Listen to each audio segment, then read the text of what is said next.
My name is Amelia. I am 26 years old. I live in New Jersey. People think I have a good life. I have a husband. I have a job. And now I am going to have a baby. But the truth is not so simple. 1 year ago, I met Ethan at a friend's birthday party. He was tall, polite, and good at speaking. He worked at a phone company. I worked in a shipping office. We talked for hours that night. He asked me about my family, my hobbies, my favorite food. I liked the attention. I had just broken up with someone. I felt lonely. So when Ethan asked for my number, I gave it right away. We started seeing each other often. He texted me every morning. He called every night. He brought flowers and chocolates. He told me I was different from other girls. He said, "You're special, Amelia. I feel lucky to know you." I didn't know much about him, but I liked how he made me feel. I felt wanted again. After only 2 months, he said, "Amelia, I think we should get married." I was surprised, but I also felt excited. No one had ever said that to me before. I didn't stop to think. I didn't ask hard questions. I just said yes. My parents were shocked. "Are you sure?" my mother asked. "You don't know him well. It's too fast." But I didn't listen. I told her, "This is my choice. I know what I'm doing." The wedding was small. We had it at a hall in Trenton. His family came from Brooklyn. Mine came from Princeton. I wore a simple white dress, then smiled all day. I smiled too, but inside I wasn't calm. My hands were cold the whole time. We moved into a small apartment on Parker Street. At first, everything seemed okay. Ethan brought home dinner. He liked to dance around the living room. He played music while we cleaned. We laughed a lot. He called me his sunshine. I felt like maybe I did the right thing. But slowly, things started to change. Ethan became quiet. He stopped asking about my day. He came home late. When I asked where he was, he said, "Don't start, Amelia. I'm busy." On weekends, he didn't want to go out. He sat on the couch with his phone all day. I felt like a shadow in the room. One day, I made dinner and waited for him. He didn't come home. I called his phone, but he didn't answer. He came back after midnight. I asked him where he was. He said, "With friends." "Why are you acting like my mom?" His voice was sharp. My heart sank. That night, I couldn't sleep. I lay in bed and stared at the ceiling. Ethan was already asleep, turned away from me. I looked at the wall and thought, is this what love looks like? Is this marriage? I told my friend Kayla about it. We met at a cafe near my work. I didn't know how to say it at first, but when I finally told her, she listened carefully. She said, "Maybe you just need time. You moved fast. It's not easy to adjust." I nodded, but something inside me didn't agree. A few weeks later, I felt sick in the morning. I thought it was the flu. I felt tired, dizzy, and weak. I went to the clinic. A nurse checked me and smiled. "You're pregnant," she said. My heart stopped. "Really?" I asked. She nodded. I walked home slowly. I held my stomach the whole way. A baby. A real life inside me. I sat on the couch and tried to breathe. I waited for Ethan to come home. When he walked in, I said, "I'm pregnant." He stared at me. "Are you sure?" I nodded. He sat down and didn't say anything for a long time. I waited for a smile, a hug, a kind word, but he only said, "Okay. That's big news." Then he picked up his phone and walked into the bedroom. That night, I cried in the bathroom. I held my belly and whispered, "I'm here. I'm with you. I will protect you." But I felt alone. The next day, Ethan left early. He didn't say goodbye. He didn't ask how I felt. That week, he stayed out late 3 nights.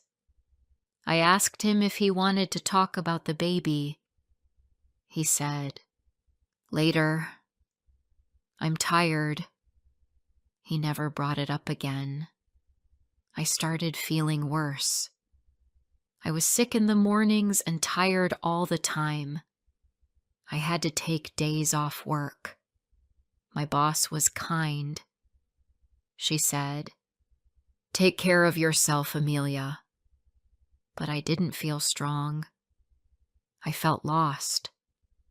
One night, I made soup and waited for Ethan. When he came home, I said, "Can we talk?" He sat down. "About what now?" I looked at him and said, "Do you still want this? Do you want this life? This marriage? This baby?" He looked annoyed. "Stop worrying so much," he said. "Things will work out." That night I cried while he slept. I didn't want to wake him. I didn't want to argue, but my heart was breaking. I had dreamed of a happy family. I had dreamed of love. But now, I only felt fear. The next day, I called my mom. I asked her to come over. She brought me fruit and sat with me on the couch. I didn't say much. I just rested my head on her shoulder. She said, "You don't have to say it, Amelia. I see it in your eyes. You're not okay." I nodded. I felt like a child again. When she left, she said one thing. "Think about what you want, not what you're supposed to want." Her words stayed with me all night. I lay in bed and looked at Ethan. He was asleep again. I looked at the ceiling. I thought about the baby, about the future, about what kind of mother I wanted to be. I knew I had married too fast. I knew I wanted love. I wanted care. I wanted someone who would be with me, not just in the same room, but in the same heart. That night, I felt the truth grow inside me, just like the baby. I had to face it.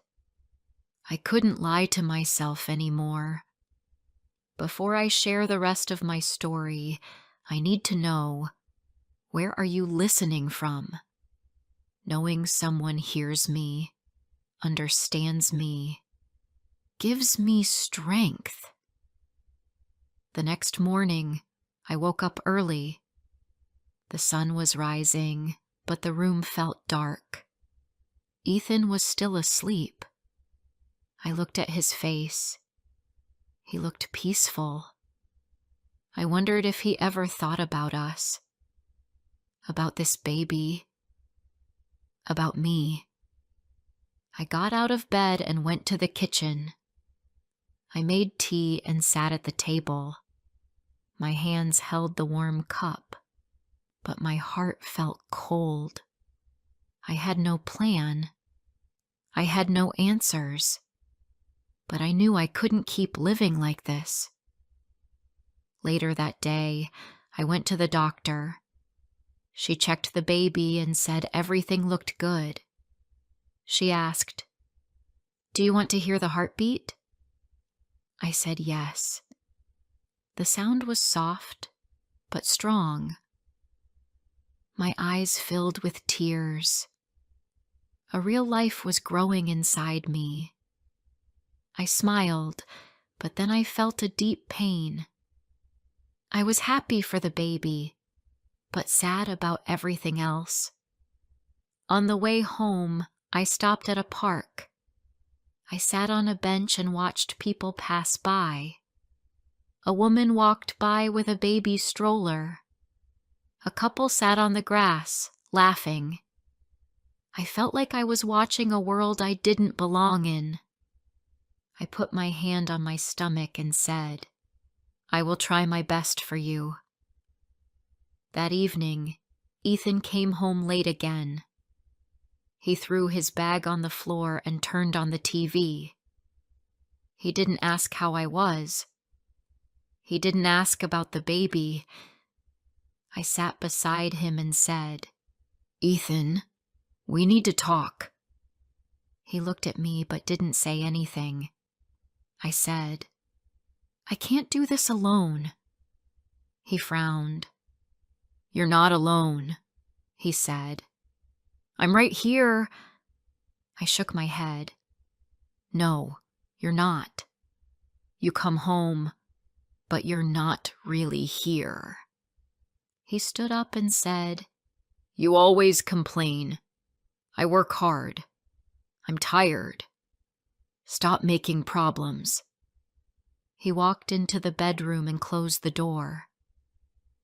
I sat on the couch for a long time. I didn't cry. I just felt numb. The next day, I packed a small bag. I called my mom. I said, "Can I stay with you for a while?" She said yes right away. I waited until Ethan left for work. Then I took a taxi and left. At my mom's house, I felt safe. The rooms were small, but warm. She made soup and sat with me at the table. She didn't ask many questions. She just listened.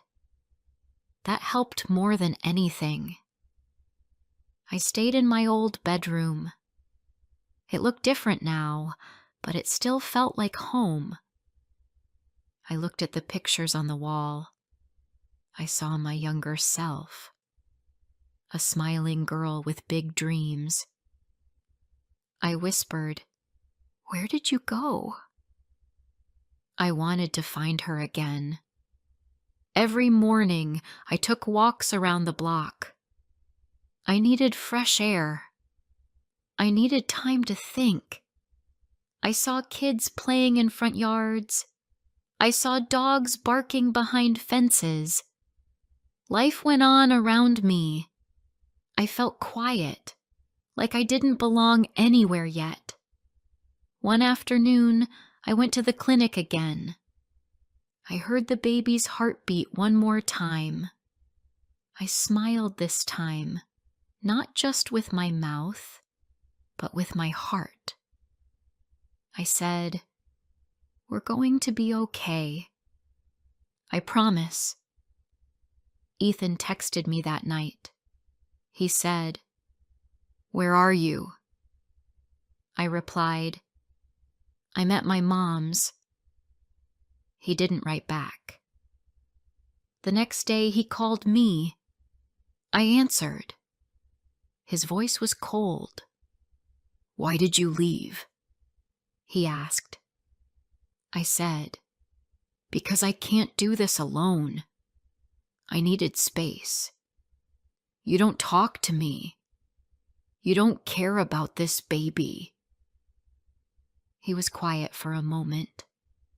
Then he said, "Maybe we rushed into this." I said, "Yes, we did." He didn't say sorry.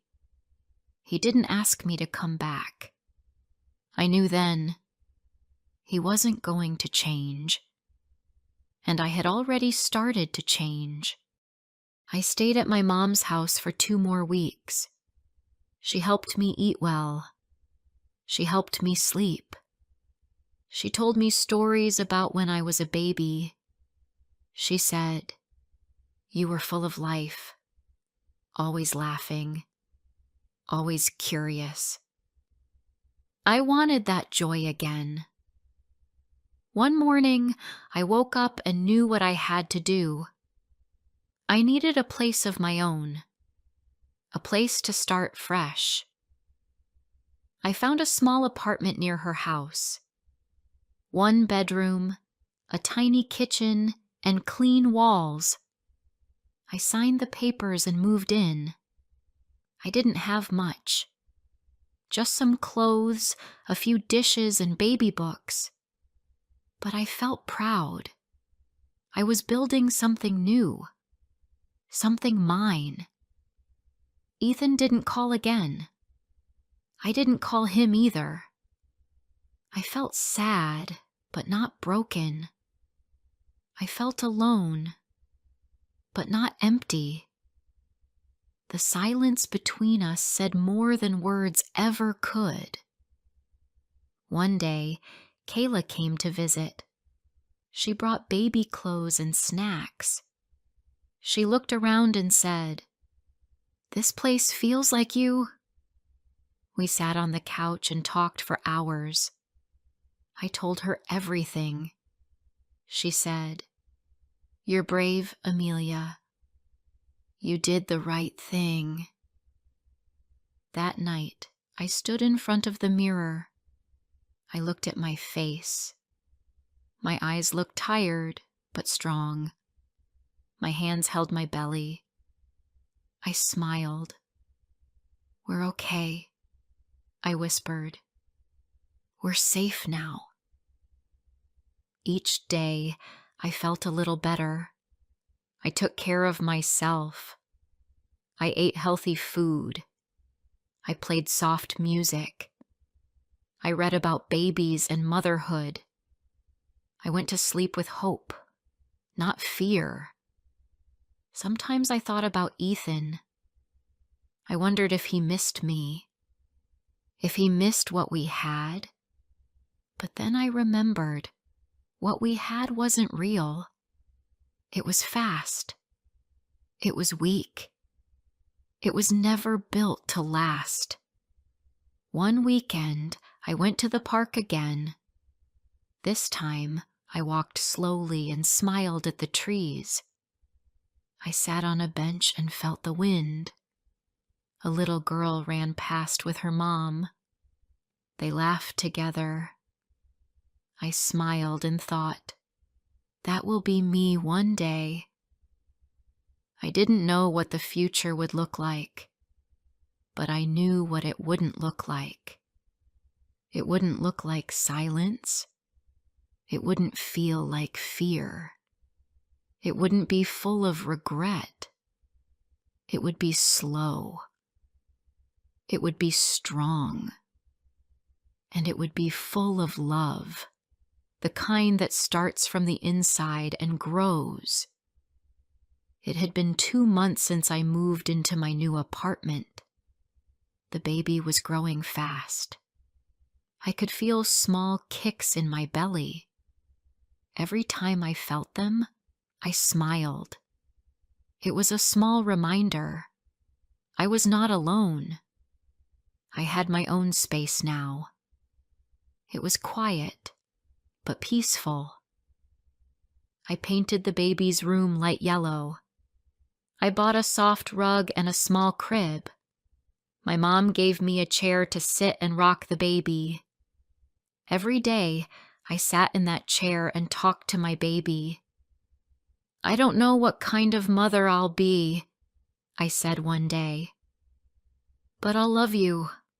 I'll try my best. I promise." I worked from home now. My boss let me do simple tasks on my computer. She said, "Take it easy, Amelia. Your health comes first." I was thankful. I needed this balance. My mom visited often. She brought warm food and clean blankets. Sometimes we watched movies. Sometimes we just sat in silence. Her presence helped me stay strong. One afternoon she asked, "Have you heard from Ethan?" I shook my head. "Not in weeks," I said. "Do you want to talk to him again?" she asked. I thought for a moment. "No," I said. "I don't. I've made peace with it." I wasn't angry anymore. I didn't hate him, but I had accepted that we were not right for each other. He didn't love me the way I needed, and I didn't trust him to be a father. One night, I had a dream. I was in our old apartment. I was holding the baby, but Ethan wasn't there. I called his name, but he didn't answer. When I woke up, I felt a strange mix of fear and peace. That dream showed me something. I was already doing this alone, and that was okay. One weekend, Kayla invited me to a small baby market. It was in a park with tents and tables. We walked around and looked at baby clothes, toys, and books. I bought a soft blue blanket. Kayla smiled. "You're glowing," she said. I smiled back. "I feel lighter," I said. We sat under a tree and ate sandwiches. Kayla looked at me and said, "You know, you've changed." I nodded. "I feel different," I said. "Stronger, quieter, but better." She asked, "Do you ever think about love again? One day?" I looked at the sky. The clouds moved slowly. "Maybe," I said. "But I won't rush. I want someone who sees me, all of me." That night, I looked at the baby's things, the tiny socks, the small bottle, the stuffed bear. I sat in the rocking chair and felt calm. I knew I had made the right choice. Weeks passed. My body grew heavier. It was hard to sleep, but I didn't mind. Every time the baby moved, I felt a little more alive. It was like a quiet voice saying, "Keep going." One morning, I got a letter from the hospital. It was about my birth plan. I sat down and read it slowly. There were so many steps, so many choices. I felt nervous, but I also felt ready. I called my mom. "Will you come with me when the time comes?" I asked. She said, "Of course. I'll be right there." Her voice made me feel safe. That night, I looked in the mirror. I saw a woman with tired eyes and a round belly, but I also saw someone strong, someone who faced the truth, someone who chose a new life. I remembered the girl who said yes too fast, the girl who wanted to feel loved so badly that she didn't stop to ask if it was real. I didn't hate her. I just wanted to hug her. Sometimes I still thought about Ethan. I wondered if he ever thought about the baby, if he felt sorry, if he missed me. But those thoughts didn't last long. They passed like clouds in the sky. I didn't hold them. One day, I walked to a small coffee shop near my apartment. I sat by the window with a warm drink. I watched people walk by. A man sat 2 tables away, reading a book. He smiled at me. I smiled back. Then I looked away. I wasn't ready to meet anyone, but I also didn't feel afraid anymore. I didn't feel broken. I just felt like me. I knew my life wouldn't be easy. Raising a child alone is hard. There will be late nights and long days. But I also knew this baby would bring joy. Real joy. The kind that doesn't fade. I wrote a short list in my head, not of dreams, but of promises. I will protect you. I will listen to you. I will never lie to you. I will love you without conditions. That was enough. As the weeks passed, I finished the baby's room. I put a lamp on the table. I folded all the clothes. I hung one small picture on the wall. It said, "You are my sunshine." The day I placed it there, I felt something shift in my heart. I was not looking back anymore. I was looking forward. When people asked me how I was doing, I said, "I'm getting ready." And I meant it. This is not the life I planned, but it is the life I chose. And now I feel proud. Not everyone will understand my story. Some may say I gave up too soon. Some may say I made a mistake, but I know the truth. I know what I lived. And I know this. My baby saved me. This is my story. It is quiet. It is simple. But it is real. If someone out there feels lost like I did, know this. You can start again. You can walk away. You can choose yourself. And that can still lead to love. Because sometimes the strongest love begins when you finally stop waiting for someone else and begin standing up for yourself.